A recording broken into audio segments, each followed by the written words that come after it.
Olá, boa tarde a todos.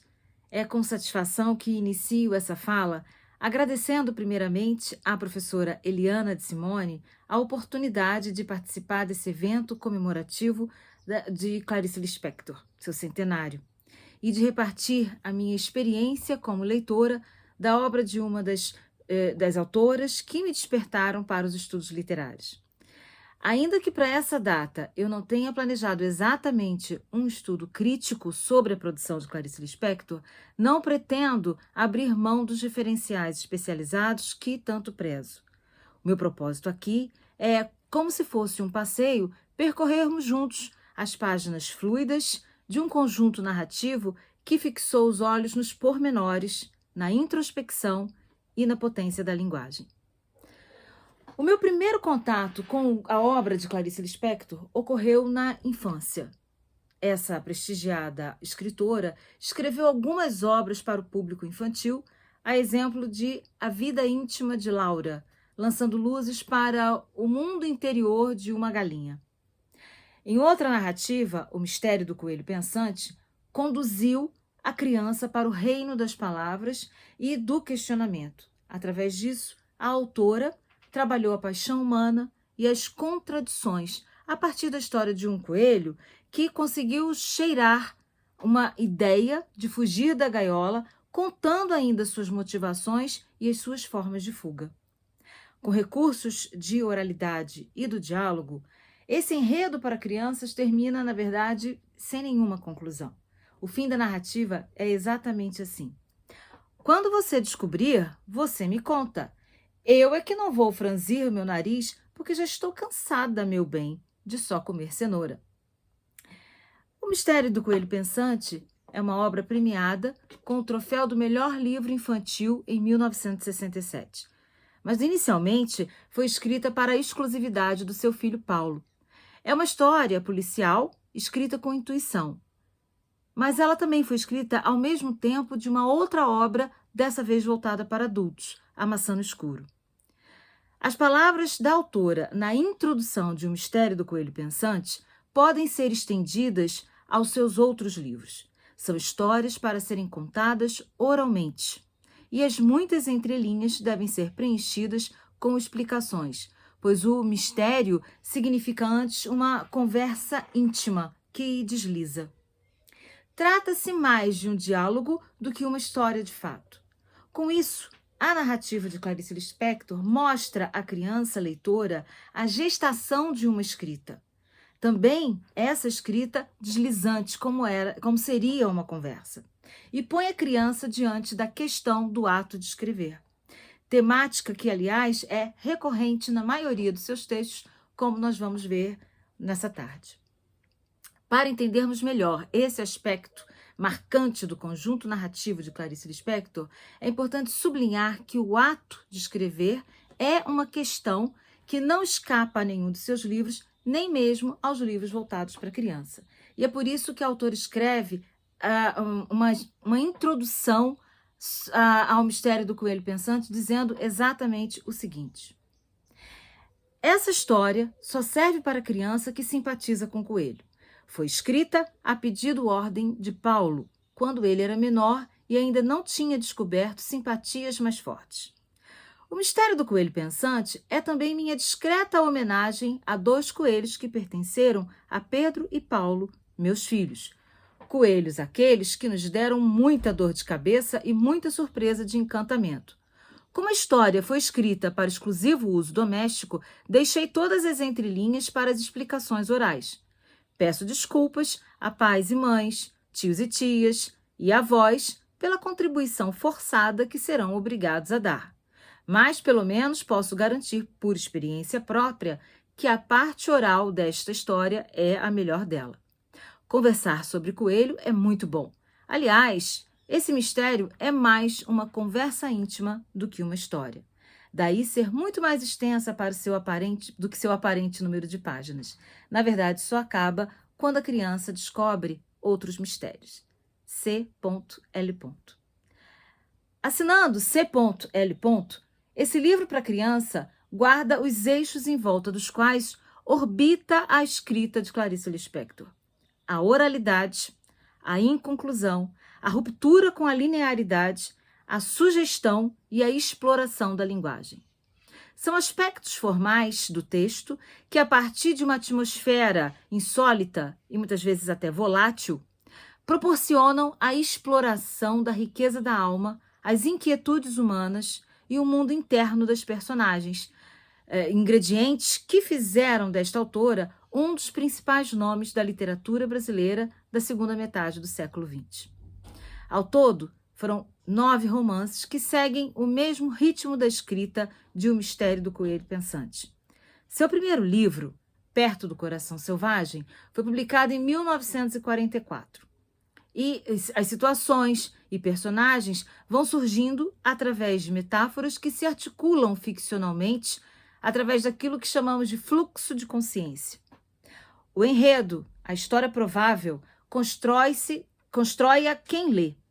Ou seja, a elaboração do romance escapa do texto concreto para desafiar a imaginação do leitor, que se torna uma espécie de coautor. Através da protagonista Joana, a narrativa expõe a performance plena da linguagem, que tudo quer dizer e que pretende expandir a condição humana. Em Perto do Coração Selvagem, a narrativa nega o circuito de uma comunicação absoluta, totalizadora, e rechaça também o uso da língua de uma maneira esquematizada, extrapolando todo o universo semântico dos seus textos para limites mais amplos do que os oferecidos pelo dicionário. A certa altura, a Joana, quando menina, inventa palavras, discute o significado dos nomes, questiona a ideia de felicidade. Chega a dizer o seguinte: ser feliz é para conseguir o quê? Pergunta Joana, desorientando a sua professora. As percepções de Joana, narradas em terceira pessoa, mas enunciando o universo interno da personagem, são levadas ao leitor como se reveladas pela própria personagem. Este livro foi o ponto de partida para um conjunto narrativo em que pausas, movimentos, paradas, reflexões importam tanto quanto aquilo que está escrito, e importam justamente para revelar a importância do instante. Na obra de Clarice Lispector, o instante da descoberta em que as coisas simples do cotidiano se revelam para o indivíduo de modo ímpar e o transformam tem extrema relevância. Com este livro de estreia, a obra de Clarice Lispector representou um choque para a crítica e para os seus leitores, provocando até hoje uma espécie de mal-estar e também de fascínio, provocando também centenas de estudos, artigos, livros, teses, ensaios, até comemorações, para entender, para decifrar e até mesmo mitificar a mulher e a escritora. E muitas vezes a mulher e a escritora, uma em razão da outra. A despeito de tanta mitificação e tanto interesse na mulher Clarice Lispector, o fato é que sua produção percorreu mais de 3 décadas, passou por vários tipos de prosa, tanto romances como contos, crônicas, os livros infantis que eu já citei. Todos eles resistem a toda sorte de enquadramento e também de classificações. Todos eles mantêm um ponto em comum: o desafio dos limites do gênero narrativo por intermédio de uma obsessiva captura de si e do outro. O primeiro livro, Perto do Coração Selvagem, provocou um impacto sobre a crítica da época e já deixou claro que Clarice Lispector tinha vindo para ficar. Um dos críticos mais relevantes da literatura brasileira, Antônio Cândido, escreveu um ensaio sobre Clarice chamado No Raiar de Clarice Lispector. Nele, ressaltando o problema do estilo e da expressão como problemas de densidade afetiva e intelectual do livro, destacou que o ritmo da procura, perseguido pela protagonista Joana, forneceu à autora meios para se criar uma espécie do que ele chamou de tensão psicológica no processo narrativo. E foi justamente esse processo narrativo que afastou a escrita do tempo cronológico e deu lugar a certos problemas intemporais. Para Antônio Cândido ainda, ele diz que desse estofo são feitas as grandes obras. Mas, apesar desse estofo serem feitas as grandes obras, Antônio Cândido não entendia, não considerava aquele romance Perto do Coração Selvagem como uma dessas grandes obras. Para ele, o livro da jovem estreante, pelo menos, se trataria de um feliz casamento entre o estilo conveniente e o que a autora tinha a dizer. Outros críticos da época seguiram essa mesma linguagem, essa mesma percepção da obra de Clarice e destacaram, em Perto do Coração Selvagem, os elementos que viriam a permanecer na obra da autora. As resenhas sobre esse livro, no calor da sua publicação, falaram em os olhos fixos nos pormenores, ou também falavam em romance introspectivo. Uma nota dissonante ficou por conta de um crítico importante naquela ocasião chamado Álvaro Lins, que questionou a qualidade de Perto do Coração Selvagem. Mas mesmo questionando, aquilo que ele entendia serem os defeitos da obra acertaram certeiro ao âmago da composição da narrativa de Clarice Lispector. O incômodo que Perto do Coração Selvagem causou a Álvaro Lins decorreria justamente do seu caráter de incompletude, de algo para ele fragmentado e inacabado, a despeito da originalidade da escrita. Ainda Álvaro Lins argumentava que se tratava de uma literatura feminina, ou seja, aquela com grande potencial de lirismo e muito atenta aos livros pessoais de confissão.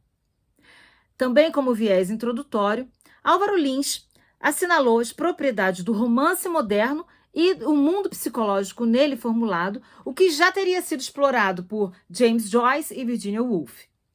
Em Perto do Coração Selvagem, o crítico identificou também que esses elementos, incompletude da narrativa, literatura feminina, aproximações com os processos técnicos do romance moderno de James Joyce e Virginia Woolf, como os constituintes fulcrais de Perto do Coração Selvagem. E por essa razão, se Clarice Lispector apresentava, da perspectiva do crítico, talento para a arte do romancista, o seu romance, da perspectiva dele, ainda estava por se escrever. Se pudermos hoje fazer um balanço da maneira como os primeiros críticos leram Clarice Lispector, podemos assinalar que eles falaram em estofo de grandeza, literatura intimista, opção pelo fragmentário e incompleto, literatura feminina, romance moderno a Joyce e a Woolf. Para o bem ou para o mal, as impressões provocadas por Perto do Coração Selvagem expressaram justamente tanto as vertentes da reflexão crítica suscitada pela sua obra, quanto o próprio pulsar criativo da escrita de Clarice Lispector, inclusive, como vimos, na obra O Mistério do Coelho Pensante. Com isso, seus primeiros críticos definiram sua escrita, definição que ela própria vai acrescentar à sua definição. Para ela, a sua escrita era feita com o método das entranhas. Método este coerente e circular, cuja marca principal é a técnica do desgaste. Como se a escritora descrevesse o texto, mostrando ao leitor os principais alicerces do processo narrativo sempre inacabado. Importa ressaltar aqui que, apesar disso tudo, também Clarice Lispector vai abandonar a ideia de inspiração pura e simples e assegura que seu método é bastante trabalhoso e exigia horas e horas de produção e reflexão. Esse processo narrativo permitiu que Clarice Lispector fizesse do ato de escrever um exercício de liberdade, mas também um tema dos seus trabalhos. Isso pode ser identificado não apenas nos seus romances e contos, mas em toda a sua produção. Escritora de muitas faces, Clarice Lispector experimentou seus temas e formas de escrever na imprensa. Ela foi a primeira repórter feminina brasileira e uma trajetória jornalística bastante intensa e extensa, que já vem sendo considerado como parte integrante do seu universo narrativo. Para além da impressionante quantidade de textos e jornais e dos pseudônimos através dos quais se escondeu, Clarice Lispector escreveu sob pseudônimos como Teresa Quadros, Helen Palmer, Ilka Soares. Através desses pseudônimos e das páginas femininas, podemos acrescentar os embriões de muitos dos seus textos ficcionais, ainda que, evidentemente, posteriormente, eles tenham sido distintos, tenham tido movimentos diferenciados e até reelaborados. Uma estudiosa da obra de Clarice Lispector escreveu um livro chamado Clarice Lispector, Jornalista, Páginas Femininas e Outras Páginas. A autora se chama Aparecida Maria Nunes e ela examinou o fluxo de quase 40 anos de produção jornalística em que se pode acompanhar a gênese de certos temas recorrentes na sua ficção, quer contos, quer romances mais extensos.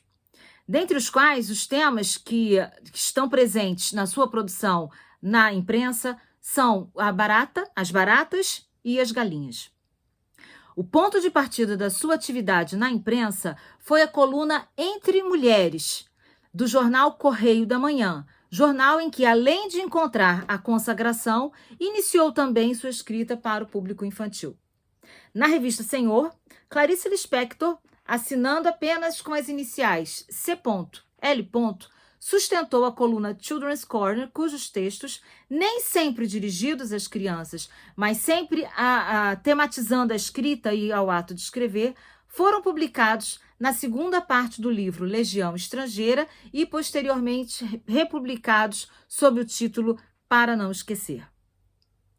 O trânsito entre os textos de jornal e os livros podem ser identificados pela recorrência de situações e personagens, bem como a problematização sobre a escrita, como eu já venho falando.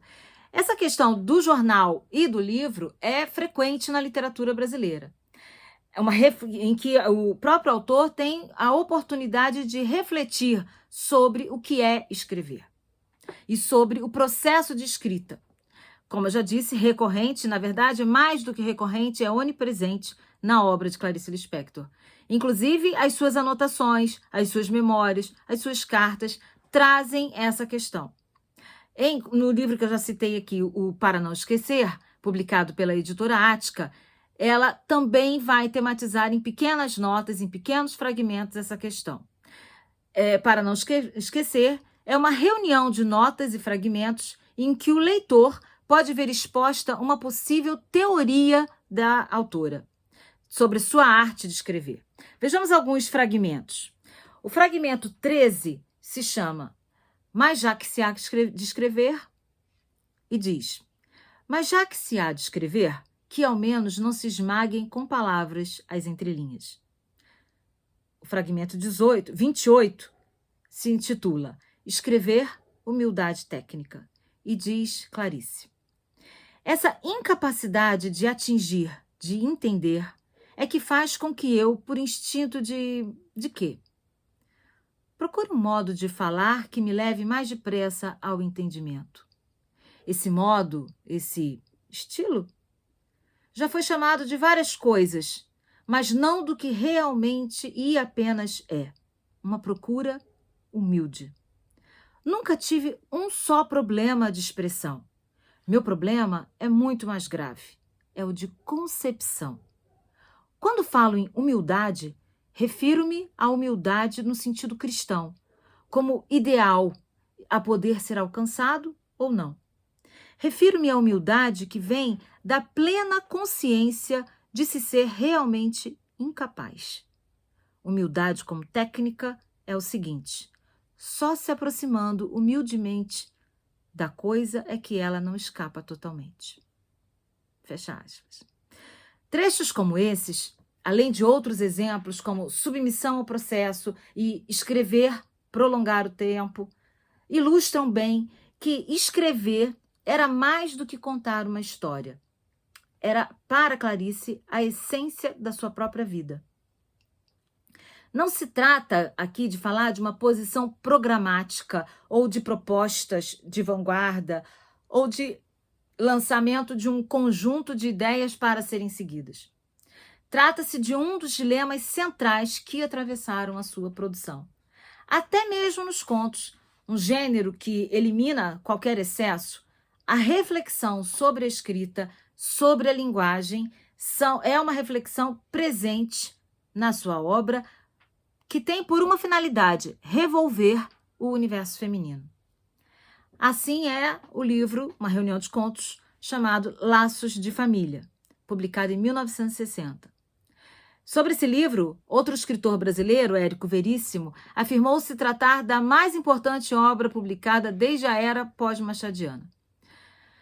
Nele, Clarice Lispector vai mais fundo nesse processo intuitivo de escrita. Pelo menos 10 dos seus 13 contos tematizam o universo feminino do restrito cotidiano de mulheres reprimidas e suas fendas abertas pelos devaneios, pelas fantasias, que tensionam a rigidez da ordem doméstica. Um exemplo lapidar é o conto Amor. Nele, a protagonista, Ana, é uma dona de casa satisfeita, conformada com a vida, com o marido, com a vida que levava, conformada com a sua estabilidade, com a sua segurança, que são aspectos insistentemente reiterados pelo narrador. Ana, a certo momento, vê o seu cotidiano e toda aquela estabilidade se desestruturarem por uma simples visão, a visão de um cego mascando chiclete. Em segundos, a vida desta protagonista, tão apaziguada, se desmorona. O impacto desse incidente corriqueiro, banal, se mostra pela metáfora instaurada quando os ovos que estão dentro de um saco de tricô se misturam aos ovos quebrados. Desorientada, Ana caminha até o bairro de Jardim Botânico e ali, entrando no Jardim Botânico, ela se mistura aos seres da natureza, às flores, aos frutos, às aranhas, etc. E nessa mistura há uma sensualidade e entrega à pura fruição dos sentidos. Essa fruição permitiu que a personagem pudesse refletir sobre a falta de intensidade da sua própria vida. É um conto narrado em terceira pessoa, mas com total adesão do narrador. Esse momento é consagrado ao êxtase, também ao instante, ao transe em que faz com que ela, maravilhada, pudesse vivenciar o paradoxo. Ela chega a um certo momento a refletir, dizendo assim: o jardim era tão bonito que ela teve medo do inferno. Fecha aspas. A interrupção do transe se manifesta pela lembrança das crianças, dos seus filhos, e pela introdução da culpa, que é também uma marca da maternidade. Aqui, nesse conto, o cego cumpre o mesmo papel que a barata do livro A Paixão segundo GH cumpriu naquela obra. O cego aqui é um guia do inédito, é um guia que desloca a protagonista entre os dois espaços, o da reclusão da alienante rotina apaziguada e o do mundo que se abre em epifania. É importante nós guardarmos essa palavra, epifania, porque aqui importa ressaltar a epifania como elemento central da narrativa de Clarice Lispector. O êxtase decorrente de uma percepção atordoante geralmente é fugaz, como a visão do cego, por exemplo, nesse conto Amor que eu acabei de mencionar. Mas abre também para a personagem um saber diferente, um saber sobre o qual ela não tinha nenhuma observação. Uma vivência de totalidade grandiosa, que contrasta com o elemento prosaico e banal que o provocou. Um cego mascando chiclete provoca toda uma reflexão sobre a própria vida, sobre a própria existência. Isso que está presente na obra, no conto Amor, está na obra de Clarice Lispector em geral. E é o próprio habitat familiar que faz irromper a revelação epifânica e vai expulsar as personagens daquela familiaridade tranquila e segura e oferecer a essas mesmas personagens uma vivência de sentimentos contraditórios, uma vivência de sentimentos fascinantes, angustiantes e também uma certa exaltação. Essa é a vivência que percorre outro romance, num vai e vem de narrativas. O livro Uma Aprendizagem ou O Livro dos Prazeres foi publicado em 1969. Nessa obra, o leitor tem a sensação de uma espécie de tropeçar numa história em andamento, porque o livro começa com uma vírgula e termina com 2 pontos, superando qualquer convenção. Nesse livro, a narrativa se identifica com a ideia de uma obra aberta e reforça o caráter de incompletude que chamou a atenção de Álvaro Lins, que eu mencionei no começo da nossa fala aqui. Também reforça aquilo que estava no Mistério do Coelho Pensante e em muitas das obras de Clarice. Mas aqui ela leva isso mais adiante, ao começar com uma vírgula e concluir com 2 pontos.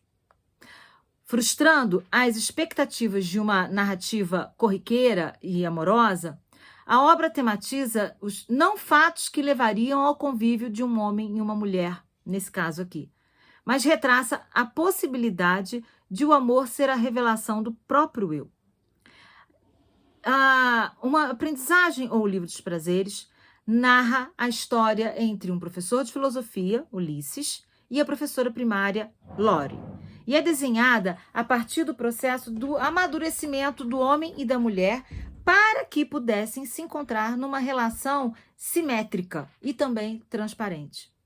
O aprendizado amoroso que os dois ensaiam é pontuado pela divisão entre realidade comportada da vida cotidiana e a grande aventura de viver, experimentada a partir de momentos de revelação, de epifania, dando lugar a mais um entrelaçamento dos seus textos, textos que são calcados pela linguagem com fortes traços bíblicos e uma pergunta fundamental: quem sou eu? Que foi formulada por Joana no livro de estreia da própria autora. A presença em uma aprendizagem ou livro dos prazeres, a presença da imagem do mar é um elemento que desencadeia o mergulho em si mesmo. A personagem mergulhando em si mesma exerce a mesma função da imagem que o cego produziu em Ana no conto Amor e a barata em GH. Mas o mar em uma aprendizagem ou o livro dos prazeres, além de ser um instante de mudança, de inflexão da narrativa, apresenta também algo diferente. Trata-se, ao contrário das obras até então publicadas por ela, de uma narrativa polarizada pelo diálogo e não mais pelo monólogo, e de assíduas variações internas, registros, anotações, histórias dentro da história. São técnicas do narrar alinhadas com as crônicas escritas no ano anterior. Assim, Clarice Lispector vai lançando mão de suas cartas, de suas crônicas publicadas, extraindo delas trechos ou reescrevendo algumas partes por inteiro, reelaborando o texto, misturando assuntos e formas para compor os capítulos de uma aprendizagem ou o livro dos prazeres. Na passagem da crônica para o romance, a narrativa insiste no diálogo e, ao mesmo tempo, traça de modo impreciso o pensamento de Lore, a protagonista, num ritmo solto e difuso. Em suma, o movimento é mais ou menos o seguinte: para o jornal, Clarice vai escrever textos curtos e diretos, mas a temática dali ela extrai e leva para o romance, escrevendo com mais recursos e mais artifícios.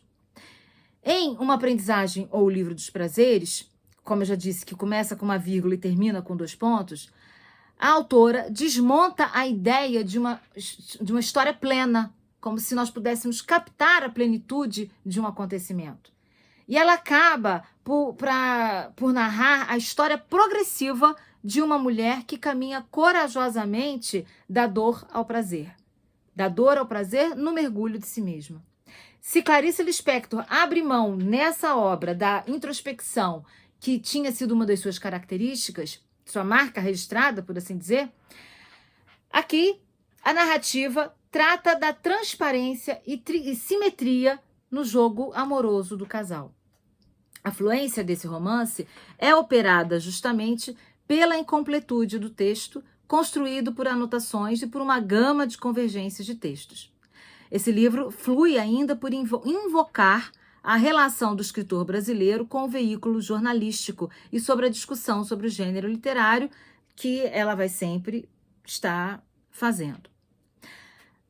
E por falar da sua relação com o jornal, com a imprensa, também nesse momento em que ela está escrevendo esse livro, uma aprendizagem, um livro dos prazeres, ela vai escrever, como eu já mencionei, um conjunto grande de crônicas. E vai publicar uma das crônicas centrais para nós entendermos a obra de Clarice. Essa crônica se chama Fernando Pessoa Me Ajudando e foi publicada em 21 de setembro de 1968 no Jornal do Brasil. Nessa crônica, ela diz exatamente o seguinte: noto uma coisa extremamente desagradável. Essas coisas que ando escrevendo aqui não são, creio, propriamente crônicas, mas agora entendo nossos melhores cronistas, porque eles assinam, não conseguem escapar de se revelar. Até certo ponto, nós os conhecemos intimamente, e quanto a mim, isto me desagrada. Na literatura de livros, permaneço anônima e discreta.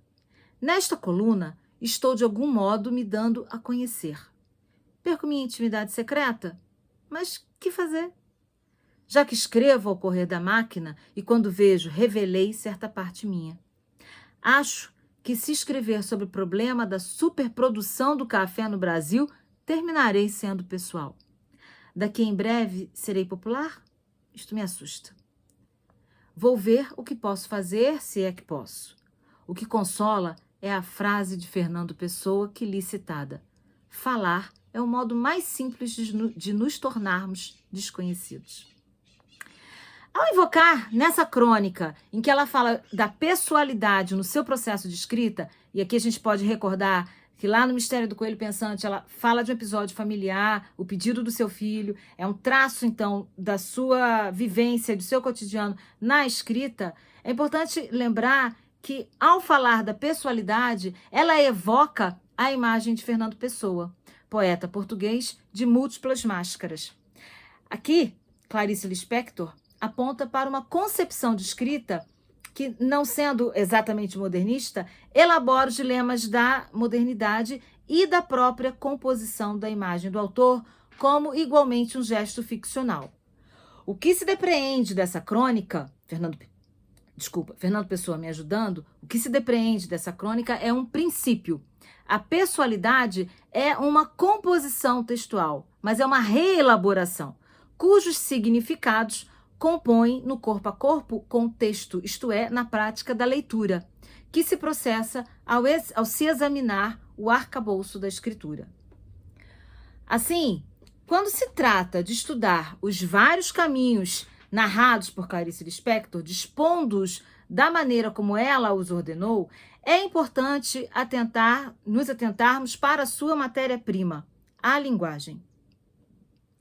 Quando observamos seus textos de maneira sistemática, como um passeio, podemos entender o cerne do processo da escrita de Clarice Lispector, que é o simulacro do modo como a autora busca a linguagem que jamais se diz, uma linguagem que devolve ao texto o indizível e expressa aquele silêncio pleno de significados.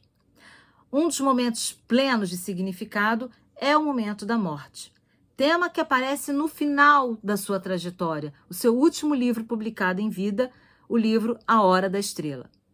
Assim, não poderíamos, hoje, concluir um passeio sobre a obra de Clarice Lispector sem nos determos, ainda que brevemente, numa análise de dos seus textos. E é por isso que eu escolho especificamente A Hora da Estrela, por ser um livro que pontua a desordem fluida do processo narrativo e carrega de novidade seu conjunto narrativo como um todo, a partir do tratamento da personagem humilde. Publicado em 1977, A Hora da Estrela foi produzido quando Clarice Lispector lutava contra um câncer no útero. Naquele momento, ela escrevia simultaneamente outra narrativa. Além de A Hora da Estrela, Clarice Lispector escreveu também Um Sopro de Vida, que foi publicado póstumamente. Duas questões unem esses livros, A Hora da Estrela e Um Sopro de Vida. A presença do narrador masculino para narrar a história de protagonistas femininas. E também a temática da morte. Por outro lado, esses dois livros também se unem por um contraste simétrico. No livro A Hora da Estrela, Macabeia e Um Sopro de Vida, Ângela Praline, espelham-se por contraste sociocultural e econômico. Macabeia é pobre, é raquítica e semi-alfabetizada. Ângela Praline é uma rica escritora, elegante, moradora da Zona Sul do Rio de Janeiro e ex-esposa de um grande industrial. Escrevendo essas duas obras, Clarice Lispector coloca o foco dos seus livros em mulheres se até então ela colocava o foco dos seus livros em mulheres que eram letradas, profissionalmente bem-sucedidas, concentradas na própria solidão, em A Hora da Estrela, a sondagem do feminino vai permanecer, mas essa sondagem aparece uma feminilidade escondida na mulher de classe social humilde.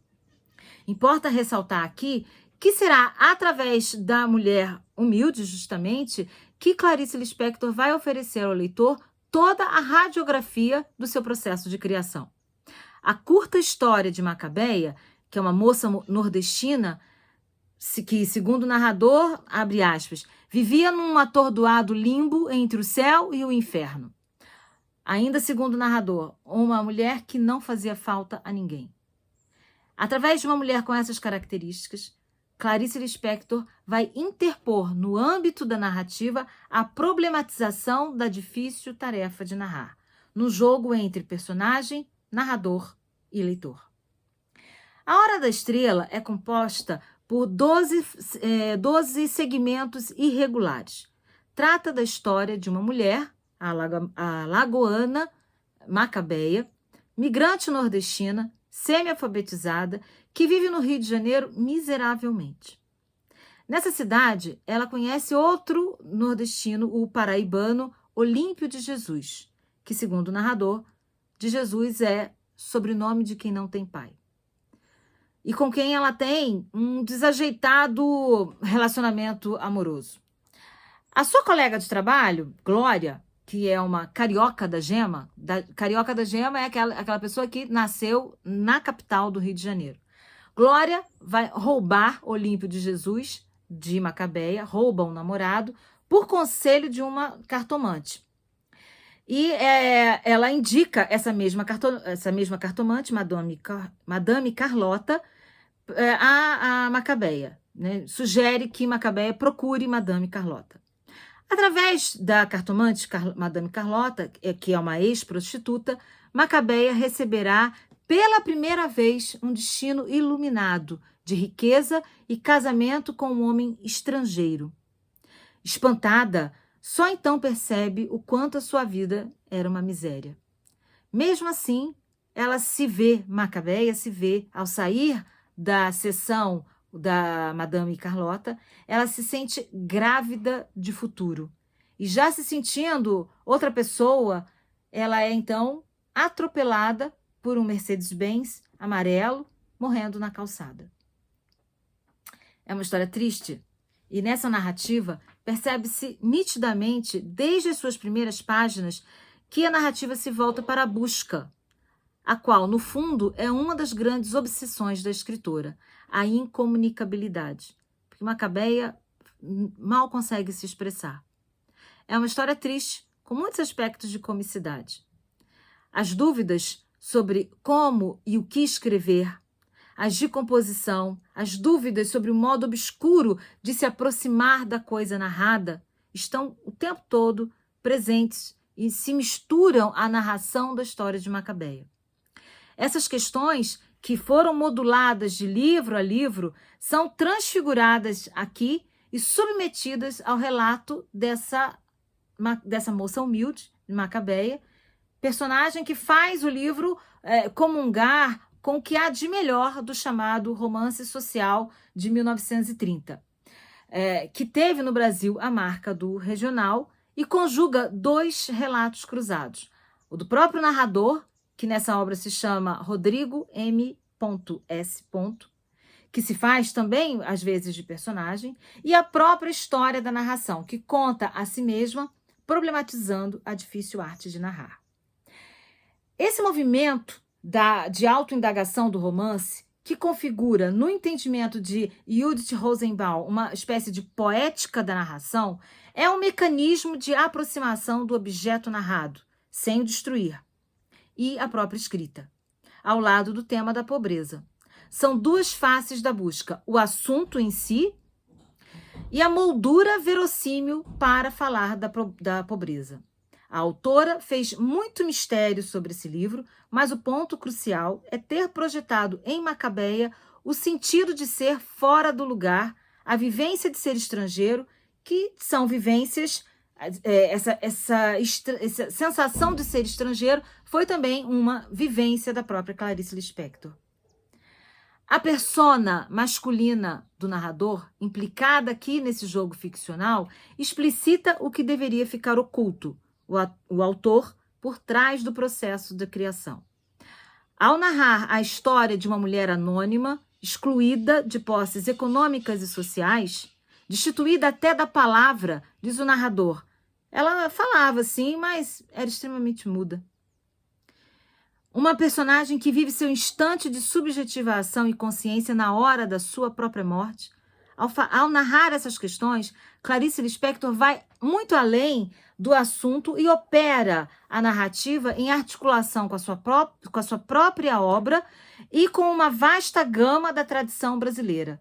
Além disso, ela também traz para a obra muitas das referências ocidentais. Berta Waldman, outra estudiosa da obra de Clarice Lispector, escreve um texto chamado Clarice Lispector, uma leitura de Uma Hora da Estrela. Nesse texto, ela apresenta a força simbólica do nome Macabeia, que representaria a descendência dos hebreus macabeus, oprimidos pelos gregos, quando estes dominaram Jerusalém em 175 a.C., forçando a helenização dos judeus, proibindo a leitura da Torá e dos demais ritos religiosos monoteístas. A história dos macabeus, que resistiram à opressão e permaneceram fiéis à lei de Moisés, é a história de Macabeia. Resistência. Aqui, em A Hora da Estrela, a partir de uma humilde retirante, Clarice Lispector confere atemporalidade e universalidade à narrativa. E é nesse sentido que o romance conjuga 3 níveis de história, de narração e também de história literária. Aqui, como apontou outra estudiosa da obra de Clarice Lispector, Vilma Areias, que escreveu Clarice Lispector com a ponta dos dedos, esse livro, A Hora da Estrela, vai dialogar, é uma espécie de continuidade com a saga de Retirantes, principalmente com o livro Vidas Secas, de Graciliano Ramos. Então, esse é o primeiro nível, diálogo com o modelo do romance social de 1930, principalmente pela linha de continuidade da saga de Imigrantes, de Vidas Secas, de Graciliano Ramos. A segunda linha é a continuidade com a linha existencial da ficção da própria Clarice Lispector. Esse seu último livro dialoga com a sua obra. E o terceiro nível, a face mítica, no caso, a lembrança dos macabeus. A face mítica que projeta na personagem humilde a dimensão universalizante, ainda que enraizada no cotidiano. Se pensarmos o livro A Hora da Estrela por esses 3 níveis, podemos nos aproximar da conclusão de que se trata de um romance que pode esclarecer, por um olhar retrospectivo, as articulações de Clarice Lispector com o conjunto de sua obra. E, portanto, se trata de um livro que descreve a própria reflexão da autora sobre o ato de escrever.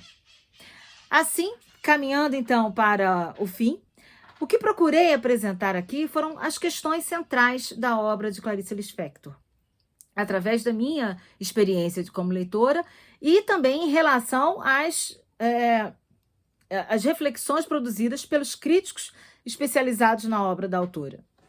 Procurei apresentar aqui Antônio Cândido, Álvaro Lins, Vilma Areias, Berta Waldman, Judith Rosenbaum, enfim, estudiosos que olharam para a obra de Clarice Lispector e a uma reflexão também da minha experiência como leitora desde criança e que experiência que acabou me conduzindo aos estudos literários. A festividade ao redor de Clarice Lispector, hoje, ela que era uma escritora de perfil tão reservado, sinaliza aos novos leitores que seus textos, que são provocativos e também são desafiadores, devem continuar provocando, devem continuar desafiando os leitores à experiência literária. Experiência esta que ainda hoje repercute nos indivíduos dos diversos cantos do planeta. Neste momento, pelo espaço cibernético, rompemos fronteiras e nos juntamos à cidade literária de Heidelberg para celebrar e também para convidar a leitura do universo fluido e introspectivo de Clarice Lispector. Espero, então, com essa exposição, tê-los estimulado ao mergulho no universo rico da obra dessa escritora. E, dessa maneira, eu deixo aqui meu muito obrigada.